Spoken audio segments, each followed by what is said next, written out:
I May Destroy You. This is the brand new, billed again as a comedy drama-ish, which is airing on Monday and Tuesday nights, really late on BBC.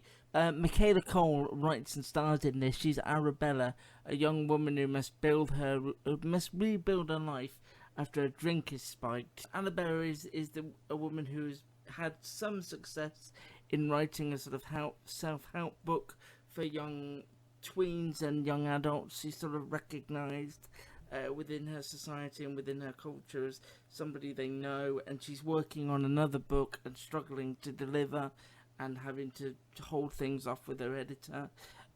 Here we meet her small group of friends. We've got T, otherwise known as Terry, who's a struggling actor and model, and Papa Ezadu as Kwame, who's her best mate. And basically, she goes out on it for an evening with friends. She doesn't want to go and gets pulled into it, and then her drink is spiked. And at the end of episode 1, she's sort of found stumbling around, doesn't know how the night ended, and the story goes from there when she discovers she may have been raped or sexually assaulted by a friend of hers within the wider friend group.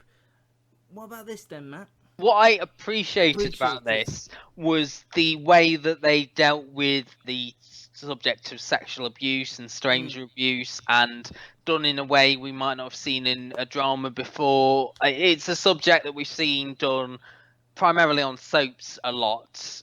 This is her not remembering at all being abused. You know, she gets this flashback of almost being rammed up against a toilet door, or like a man's face, and having to trace back her steps from the night before. As you say, she's in the middle of trying to pull an all-dayer to get this work finished for her publishers. She gives herself an hour to go out with her friends, and it's a sort of acquaintance that possibly is this person who's abused her. I like the fact that in the second episode you saw her go through that procedure around, you know, going to the clinic and things like that to get herself checked out, even though she can't really remember any of the incident. There's bits where she's at a cash point, she's got a cut to her head, she starts bleeding during a meeting with the representatives from her publishing company. So that was all really well done. What I struggled with was her as a character.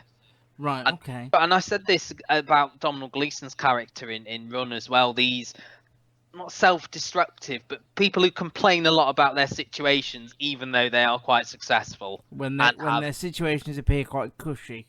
Yeah, like cushy situation, and oh poor you've got to come to a deadline. You know, you're obviously on a retainer with this publishing company. You've just come back from a holiday in Italy. You've got enough money to spend on quite a lavish night out with your friends. Obviously, you know, there is some sympathy there to her situation, but the way they built up the character beforehand didn't really work for me in terms of, and I did sympathise with the situation after the fact, but I struggled to care for the character in the 15-20 minutes leading up to that. It's I can the stuff with the whole procrastination, which was well realized, but I just didn't care about her, and the supporting characters as well, as you say, like the Papa Ezadu, and he cheating on his girlfriend with the proviso that this is someone they're inviting in for a threesome.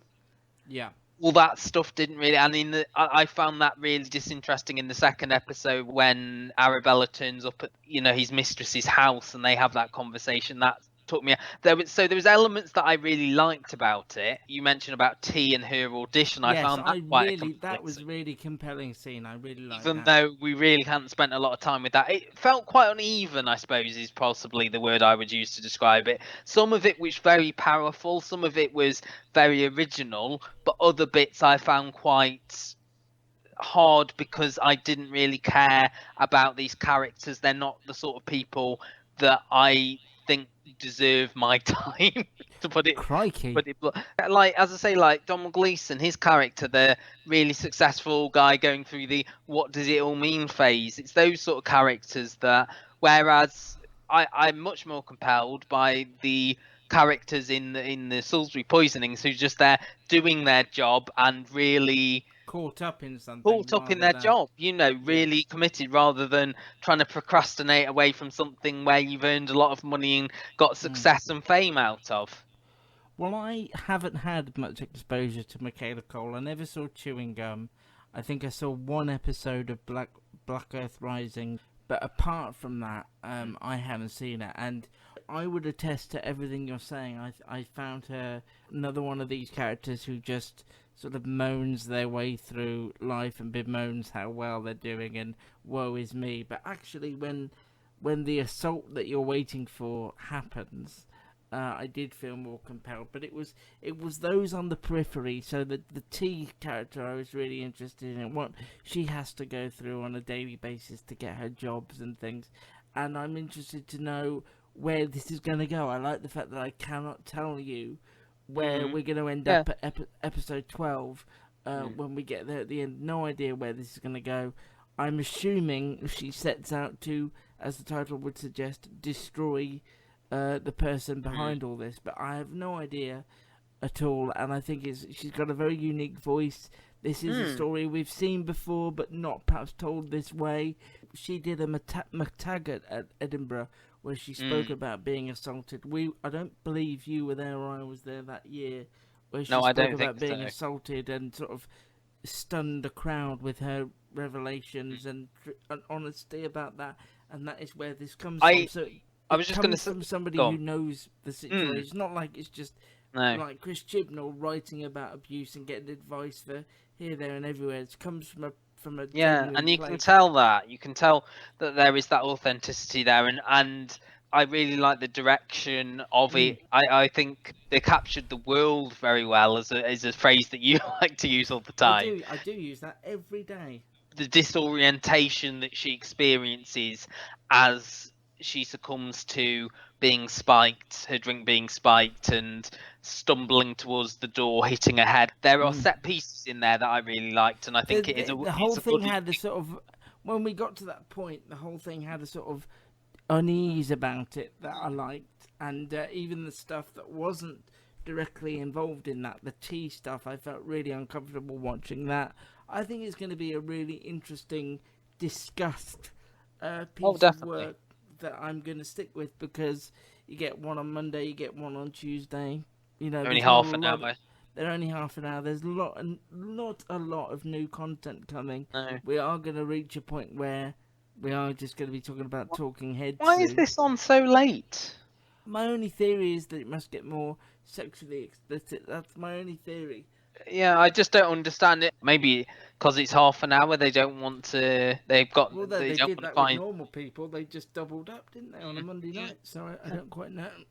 This feels like a suitable follow-up to Normal People, in that it would appeal to that same demographic. Yeah, absolutely. You're probably not going to stick with it, but you might be interested. If you tell me that it's still good, and again, it's half an hour, so it's not taking up a load of my time. Day. No. Yeah. Okay, I May Destroy You, Mondays on the iPlayer and Tuesdays on the iPlayer, and then very late at night on BBC One if you want to watch it. Very odd. On your telly, very odd. But, there must be a reason for it, although it's not immediately obvious.